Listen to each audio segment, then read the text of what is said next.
एउटा ढुङ्गा तपाईँ मलाई दिनुहोस्, म अर्को ढुङ्गा थप्दैछु। यो देशलाई सङ्कट पर्दाखेरि यो देश बचाउने, यो देशका सीमा मिचिँदाखेरि, यो देशलाई अन्याय पर्दाखेरि यो देशलाई बचाउने किल्ला ठुलो बनाउनुपर्छ। त्यसो भन्दै तपाईलाई लाग्ला पार्टी बनाउन आयो भन्ने लाग्ला, मलाई पार्टी बनाउनु छैन, मलाई यो भत्केको यो देश बनाउनु छ।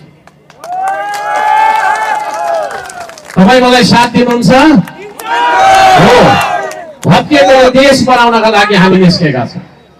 कार्यकर्ता खोज्दै आयो भन्नु होला, मलाई कार्यकर्ता चाहिएको छैन, मलाई तपाईँ जस्तै साथी श्रमदाता चाहिएको छ।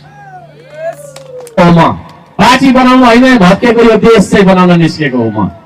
त्यसो भएको कारणले गर्दाखेरि म यो पार्टीमा झुकाव राख्छु, म यो पार्टीको आस्था राख्छु भन्ने किसिमका मान्छेहरूले पनि सुरक्षित तरिकाले त्यस्तो तपाईँको चाहिँ मनमा केही नराख्ने गरी होइन, तपाईँहरूले चाहिँ नि सुन्न सक्नुहुन्छ।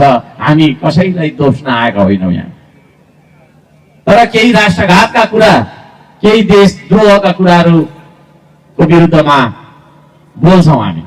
तर हामी कोही कसैलाई चाहिँ नि पराए, कोही कसैलाई तपाईँको चाहिँ नि नराम्रो हामी सम्झँदैनौँ।